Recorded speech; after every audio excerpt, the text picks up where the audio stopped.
Inicialmente a gente estava pensando numa coisa modular, mas bastante repetitiva de certa maneira, né? Que a gente tivesse elementos iguais que pudessem ser agregados de maneiras diferentes. A gente, conversando com a Urbem, identificou essa oportunidade de trabalhar com um estoque de peças de outros projetos, rejeitados por alguma questão. Ele chegou até mim com uma ideia de que precisava ser um projeto utilizando peças reaproveitadas do nosso estoque. A gente sabia da informação que a gente estava falando de mais ou menos 300 metros quadrados de estruturas de madeira. E a nossa primeira ação foi, junto com a equipe da fábrica da Urbem, listar todas essas peças de estoque e apresentar a arquitetura, né? Então a gente enviou essa lista ao Rafael. O Rafael selecionou todas as peças que eu dizia que poderiam ser estruturais, se elas eram elementos de pilares e vigas, e a partir disso ele desenvolveu o conceito do pavilhão.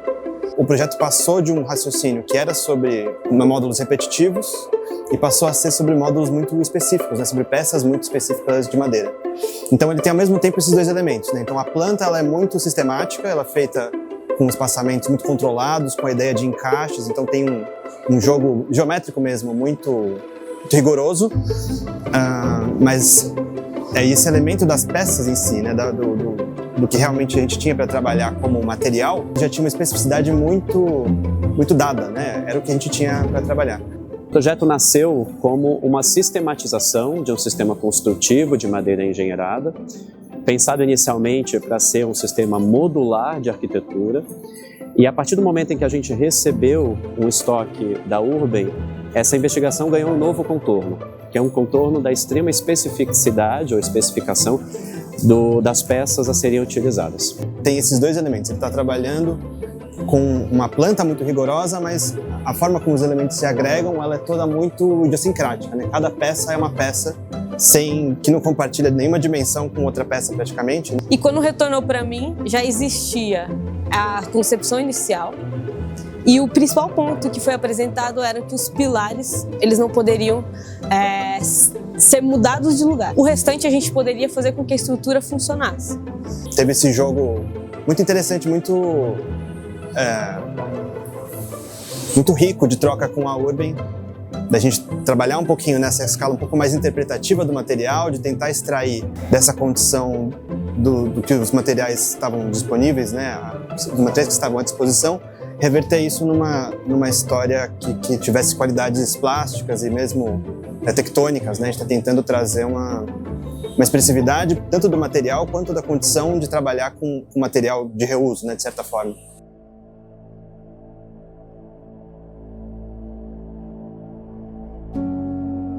Então o que a gente fez aqui foi um mapeamento minucioso de cada uma dessas peças e como é que elas poderiam funcionar como uma grande cobertura, que nada mais é do que uma reinterpretação de um telhado convencional, onde você tem uma sistematização entre vigas, pilares, terços e vigas, aqui pensados de forma não convencional e de forma a aproveitar da melhor forma possível cada uma das peças do estoque da Urbem.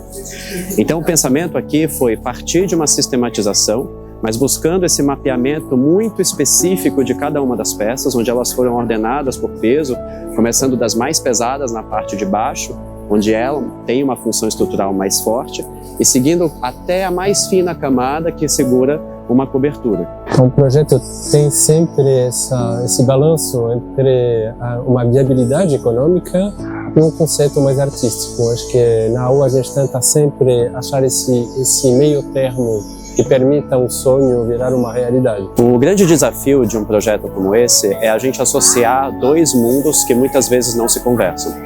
Um que é do uso experimental, investigativo de um sistema construtivo que exige uma precisão de projeto, e do outro a agilidade, a rapidez de um cronograma que é visado aí para um uso efêmero como estande de venda. Então, portanto, o grande desafio foi a gente unir esses dois mundos, trazer na arquitetura um pensamento holístico que buscasse do início ao fim um pensamento de agilidade, ainda assim buscando a melhor vivência possível. Aqui tínhamos um grande desafio de reusar pedaços de madeiras engenheirados existentes, então foi um grande puzzle de quebra-cabeça imenso para tentar achar um conceito macro um pouquinho maior para desenvolver esse projeto. Ao final das contas, a gente usou o não perfeito os encaixes para desenvolver um projeto que tem esse sentido de expor a madeira engenheirada. Com os defeitos dessas madeiras, nada é 100% desenhado. É essa poesia, talvez, das peças que achamos, com uma parametrização imensa desse projeto para ter, ao final das contas, uma arquitetura com uma estrutura, um teto e uma visibilidade da técnica construtiva.